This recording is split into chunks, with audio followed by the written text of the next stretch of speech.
In the ancient days of Israel, in the quiet land of Bethlehem, there lived a woman named Naomi. Her life was once filled with laughter, love, and the warmth of her husband Elimelech and their 2 sons. But everything changed when the land grew dry and empty.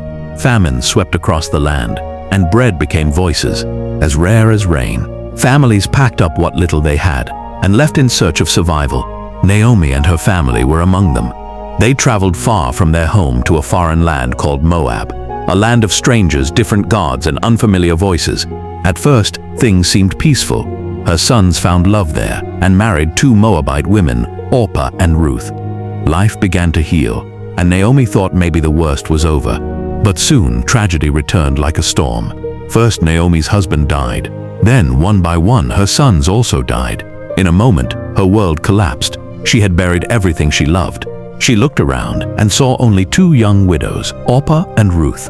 Her daughters-in-law, broken like her, uncertain what tomorrow would bring. Naomi's heart ached for them. One day she heard news that God had blessed Bethlehem again. Food had returned to the land.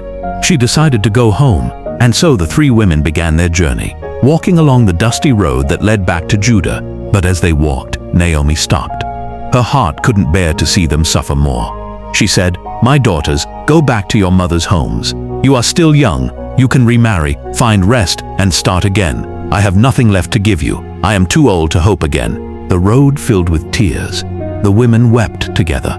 Orpah kissed Naomi goodbye and turned back toward Moab, her home fading in the distance. But Ruth stood still. She refused to move.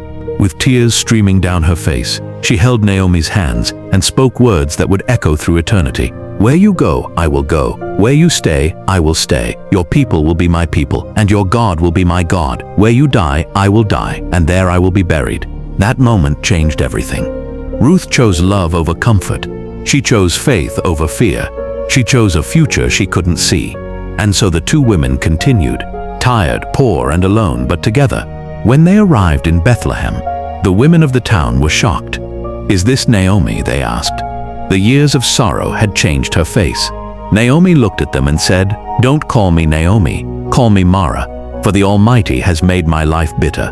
I left full, and the Lord has brought me back empty." They had nothing, no land, no husband, no sons, just hope. And hope sometimes is enough for God to begin a miracle. One morning, Ruth said gently, "Let me go into the fields and gather leftover grain. Maybe someone will show me kindness." She wrapped a simple shawl around her and walked into the fields with humble eyes and an empty basket. She worked behind the harvesters, gathering what little grain had fallen from their hands. The sun burned hot, her hands blistered, and her body ached, but she did not stop. Every handful she picked was for Naomi, an act of love greater than any words could say. And then, fate, or perhaps God, guided her to a particular field. The field belonged to a man named Boaz, a wealthy and kind landowner, respected by everyone in Bethlehem. Boaz came to visit his workers that day, greeting them with warmth, but when his eyes fell on Ruth, his heart paused. There was something different about her. He asked one of his workers, "Who is that young woman?" The man replied, "That's the Moabite woman who came back with Naomi. She's been working here since morning without rest." Boaz nodded. Moved by her dedication, he approached her kindly and said, "My daughter, don't go to other fields. Stay here, close to my workers. I've told my men not to bother you. When you're thirsty, drink from my jars." Ruth was stunned by such kindness. She bowed down and said, "Why are you so kind to me?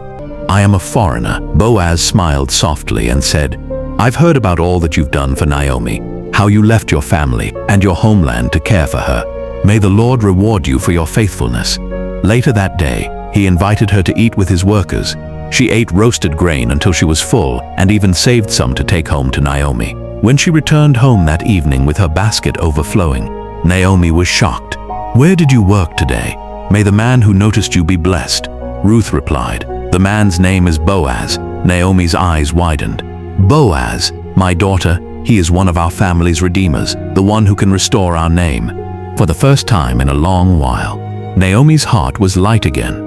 She saw the thread of God's mercy beginning to weave through their pain. Ruth obeyed every word. That night, under the quiet stars, she walked to the threshing floor where Boaz was resting beside his grain. The air was cool. The only sound was the wind brushing over the wheat. Ruth approached quietly, uncovered his feet, and lay there. Around midnight, Boaz stirred and saw her. "Who are you?" he asked, startled. She whispered, "I am Ruth, your servant. Please spread your garment over me, for you are a redeemer of our family." Boaz's heart softened. "My daughter," he said, "you have shown great kindness. Don't be afraid. I will do as you ask. But there is one man closer to your family than I. If he refuses, I will redeem you." Before dawn, he filled her shawl with barley, a gift and a promise, and sent her home. When Naomi saw the grain, she smiled knowingly. "Wait, my daughter. The man will not rest until this matter is settled today." The next morning, Boaz went straight to the town gate, where the elders and witnesses gathered. There, he found the other relative, the one with the first right to redeem Naomi's family. Boaz explained, "Naomi is selling the land that belonged to her husband. Will you redeem it?"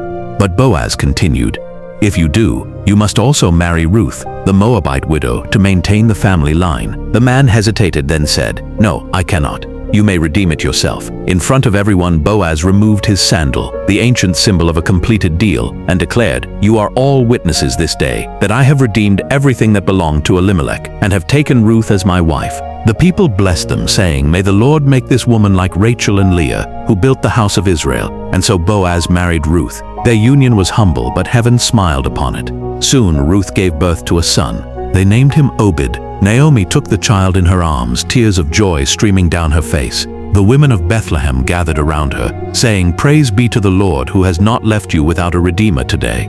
Naomi's heart, that was once broken and bitter, was full again.